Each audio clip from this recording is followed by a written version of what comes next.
Assalamualaikum warahmatullahi wabarakatuh. Bertemu lagi dengan Mang Amsi dari Syariah Saham.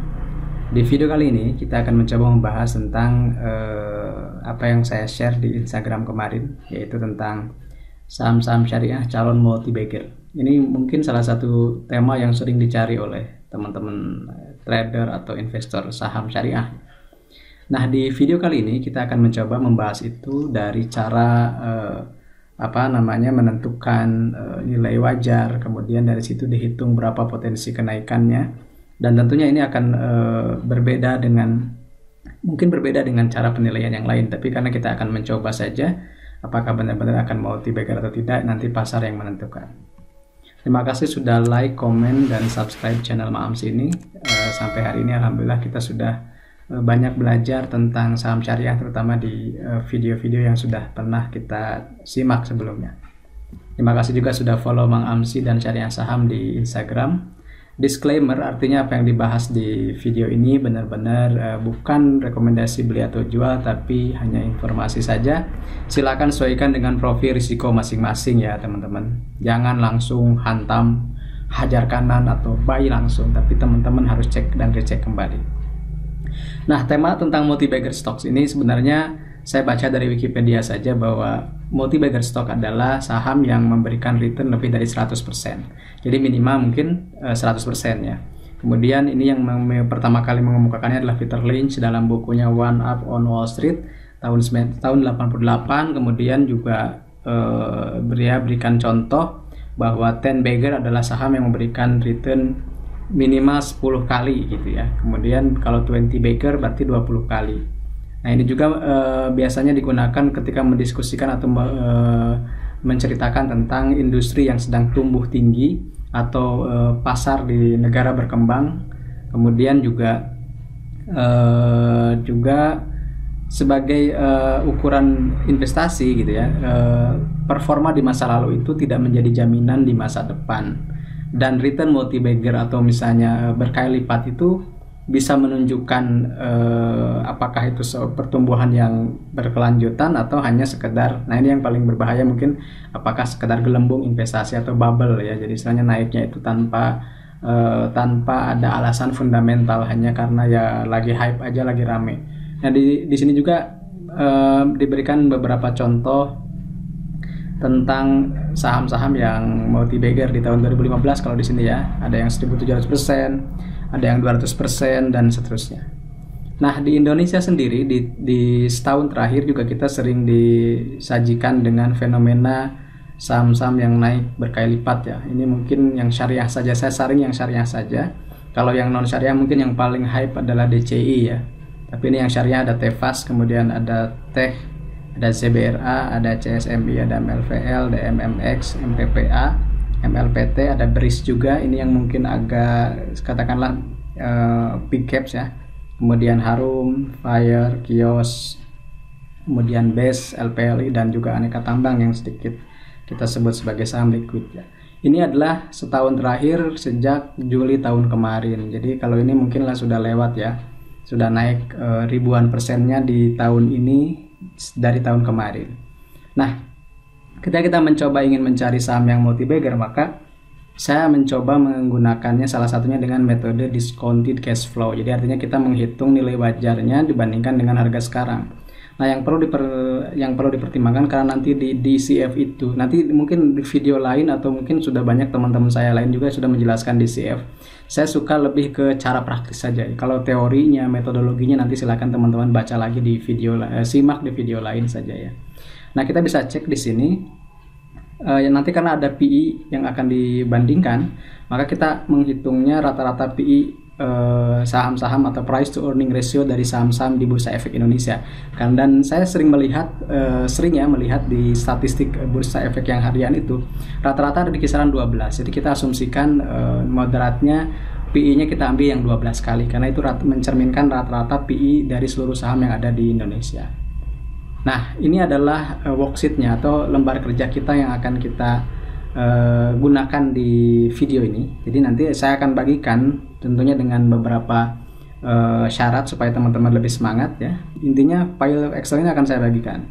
Jadi silakan simak sampai video ini selesai karena ini akan full praktek dan langsung bisa teman-teman lakukan di rumah. Mungkin di sedang PPKM ini kita punya waktu untuk bisa mempraktikkan ini. Jadi pertama ada file Excelnya, sudah saya buatkan beserta rumusnya.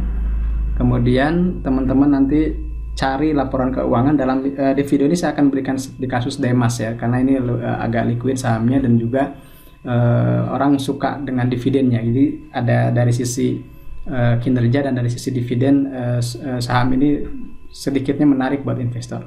Nah, tapi ini disclaimer on ya, saya nggak punya sahamnya teman-teman, tenang saja. Kemudian teman-teman nanti cek di sini, nanti kita praktek setelah ini ya, saya berikan dulu paparannya. Jadi teman-teman cari data Demas yang terbaru, laporan keuangan triwulan 1, ini triwulan 1 ya, per Maret begitu. Kemudian teman-teman download dulu seperti itu. Nah, oke. Nah, kita akan praktik sekarang ya, gitu. Kita keluar dulu dari ini, kemudian kita masuk ke ini dulu ya. Nah, kita download dulu Demasnya, gitu. Yang ini ya. Oke, ternyata saya sudah pernah. Tapi kita download aja dulu. Kemudian kita buka yang sudah Demasnya. Nah, seperti ini ya. Asumsinya seperti ini. Kemudian kita buka file Excelnya. Nah, seperti ini.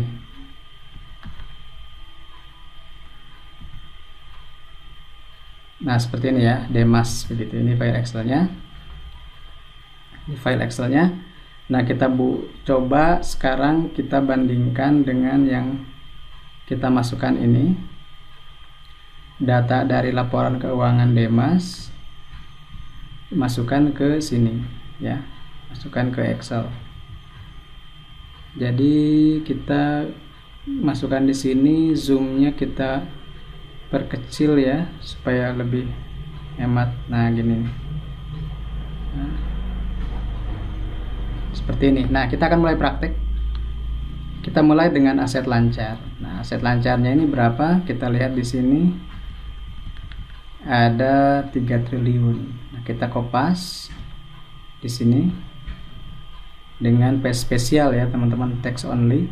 Nah, karena ini adalah satuannya jutaan, maka kita buat dibagi 1 juta. Cara mudahnya ya digeser 6 digit, kasih koma gitu ya. Kemudian di sini diminta persediaan, kita cek di sini persediaannya. Ini langsung praktek ya, teman-teman. Persediaannya ada di sekitar 2 triliun. Kita kopas lagi ke sini dan seperti biasa tadi di satuannya jadikan jutaan rupiah. Kemudian aset tidak lancarnya di sini ada 2,9 triliun, masukkan di sini. Nah, seperti ini ya. Nah, seperti itu. Nah, teman-teman untuk cek rechecknya pastikan ini 6,6 sama dengan di sini. Kita perbesar yang ini ya. Tuh, 6,602 triliun, 6,60. Nah, berarti sama. Kalau sudah sama berarti sudah pas. Sekarang kita liabilitasnya. Jangka pendek kita cek di sini, masukkan di sini. Seperti ini. Nah, seperti biasa kita geser 6 digit supaya menyamakan dengan satuan jutaan di Excelnya ya. Kemudian kita masukkan liabilitas jangka panjang seperti ini 60. Oke. Dan ini kita geser 8 digit seperti biasa. 803 miliar. 803 miliar sama ya. Nah, ini biar agak besar. Kemudian untuk ini apa? Pemilik ekuitas ini sini ya. Pemilik. Nah, ini. Pemilik induk, entitas induknya. Teman-teman jangan copy, jangan paste di yang hitam, tapi di yang kuning aja. Jadi hanya fokus pada isi yang warna kuning kolomnya. Kemudian kita buat di sini juga. Nah, seperti ini ya. Kalau udah bisa sekali ke bawahnya gampang kok. Seperti ini. Nah, 5798 sama ya, 5798. Kemudian jumlah saham beredar di sini ya, teman-teman. Nah, 48 ini adalah jumlah saham yang ada di bursanya gitu. Kita masukkan di sini, satuannya juga jutaan, berarti kita geser 6 digit ya. Nah seperti itu. Kita lanjut ke income statementnya. Ada pendapatan usaha tahun sekarang ya dihitungnya. Ini ada lonjakan dari 100 miliar menjadi 503 miliar. Nah ini kan salah satu yang growth ya di masa pandemi seperti ini. Kemudian apalagi laba kotor ini ya, laba kotor yang ini. Nah kemudian setelah itu laba usaha ini, pokoknya yang diminta dimasukkan aja teman-teman gitu ya, seperti itu. Kemudian laba sebelum pajak ada juga di sini seperti biasa, tadi digeser 6 digit kemudian kasih koma. Nah kemudian laba periode berjalan atau laba bersih yang diatribusikan kepada pemenang ini ya, yang dimasukkan yang ini teman-teman. Oke, salah. Nah ini ya, set. Oke, dividen. Nah dividen teman-teman tinggal cari di beritanya, misalnya dividen Demas 2021. Itu cara cepatnya ya. Cara cepatnya kita cek 6,5 ya, 6,5 berarti masukkan. Nah ini ya teman-teman, 6,5 masukkan di sini 6,5. Harga terakhirnya berapa? Cek aja di sini. Biasanya ada Demas berapa nih? 195. Tulis 195. Nah kalau teman-teman sudah mengisi 11 data ini, atau berapa nih, 1, 2, 3, 4, 5, 6, 7, 8, 9, 10, 11, 12, 15 ya, 15 data, maka ke bawahnya itu sudah otomatis. Karena rasionya 4,93 kali, quick rasionya 2,12 kali, debt to asset 0,12, debt to equity 0,14, gross profit margin 57%, operating, dan seterusnya sampai ke dividen yieldnya, dividen payout, book value, EPS-nya, price to book, price to earning ya. Nah di valuasi ini sudah saya buatkan rumus. Jadi metode discounted cash flow-nya 700 ya, 700 artinya nilai wajar Demas berdasarkan kinerja di kuartal pertama itu asumsinya ada di 700 gitu. Jadi dari harga sekarang ada upside sekitar 259%. Nah kita perbesar lagi ya. Dari mana emang muncul angka 700 ini? Dari rumus ini teman-teman. Jadi saya sudah buatkan rumus ya. Harga terkini 195. Kemudian laba bersih per sahamnya di sini kan berapa nih? Laba bersih per sahamnya 6 ya. Atau kita pakai desimalnya berapa nih kira-kira? 5,62. Nah, ini disetahunkan dikali 4. Jadi sekitar 22, atau kita lihat berapa? 22,57 ya. Kemudian PER-nya ini sudah disetahunkan juga. Nah ini rumusnya ini sudah ada di sheet berikutnya. Jadi kalau nanti ada kuartal kedua teman-teman isi di sini sudah otomatis akan berubah juga di sininya. Jadi sudah saya buatkan. Kemudian, nah asumsinya ini 10 kali PER-nya. Kalau tadi disesuaikan dengan PER rata-rata di bursa itu 12, maka hasilnya akan beda lagi dan di sini juga akan berubah jadi 840. Artinya di sini ada potensial upside sekitar 330% asumsinya ya. Kan belum tahu tentu pasar merespon itu. Nah ini sudah saya buatkan, termasuk sudah ada dividen juga ya. Oh dividennya belum dimasukkan ya. Dividennya ini berapa tadi? 6,5 ya. Kalau ditambahkannya jadi nambah lagi. Nah kesimpulannya untuk Demas, disclaimer on, asumsinya adalah undervalued. Dan ini bisa disebut sebagai beggar juga. Kenapa? Karena masih ada potensial 300% asumsinya. Tapi kita kan tidak tahu apakah pasar akan merespon seperti itu atau tidak. Nah ini salah satu contoh bagaimana kita membuat asumsi nilai wajar berdasarkan metode discounted cash flow yang sudah saya buatkan rumusnya secara otomatis. Nah teman-teman nanti bisa ulang, bisa ulangi cara yang saya lakukan di saham-saham favorit teman-teman dan hitung berapa nilai wajarnya. Nah kembali ke slide tadi. Tadi sudah Demas ya. Kita lihat. Nah teman-teman kalau yang mau file Excelnya caranya mudah, teman-teman tinggal komen di video ini dengan contoh misalnya sudah menyimak atau gimana lah, pokoknya minimal sudah menyimak karena ini harus disimak dulu supaya bisa praktek. Atau teman-teman juga cek Instagram saya, di situ juga teman-teman boleh nulis sudah nyimak atau apa misalnya yang ditanyakan, silakan di situ di feed terakhir tentang saham multi-bagger. Kemudian yang pertama komen, yang kedua join di Telegram kita di Saham Syariah atau di Syariah Saham, atau di WA, grup WA kita ada bit.ly/wasis. Jadi boleh salah satunya, boleh semuanya ya, karena kita akan berdiskusi banyak di situ. Kemudian yang ketiga, kalau sudah melakukan komen dan join di yang kita minta di sini, teman-teman tinggal japri saya di Telegram atau DM di Instagram atau WA di ini bit.ly/linkdcf. Nanti kalau sudah, saya berikan link file Excel yang tadi saya lakukan ya. Nah, bonusnya saya kasih PR buat teman-teman. PR-nya adalah silakan teman-teman cek valuasi dari saham-saham yang saya sebutkan ini dan tuliskan atau bisanya komen atau apalah, nanti boleh di Instagram atau di YouTube berapa potensial upside dari saham-saham yang saya sebutkan ini. Jadi saya bedakan warnanya sesuai dengan industrinya, ada basic, ada properti, ada infrastruktur, ada service, ada consumer ya, ada juga mining, dan juga ada yang lainnya.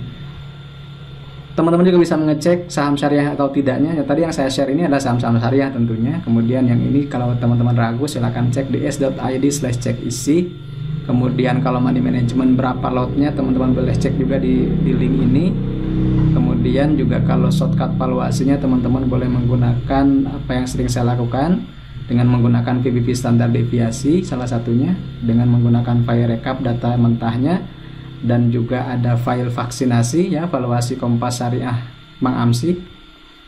Dan juga yang terbaru adalah realita. Realita ini menggambarkan rekapan 5 tahun terakhir. Jadi teman-teman boleh cek semuanya fiturnya di syariahsaham.id. Oke, teman-teman juga boleh nonton video sebelumnya tentang nilai wajar saham batubara, nilai wajar saham consumer goods, dan seterusnya. Sekali lagi, terima kasih. Seperti apa yang dikatakan Warren Buffett, harga adalah yang kamu bayar dan nilai adalah yang akan kamu dapatkan di masa depan. Terima kasih, semoga bermanfaat. Salam investasi amanah berkah berlimpah. Saya Mang Amsi dari Syariah Saham. Assalamualaikum warahmatullahi wabarakatuh.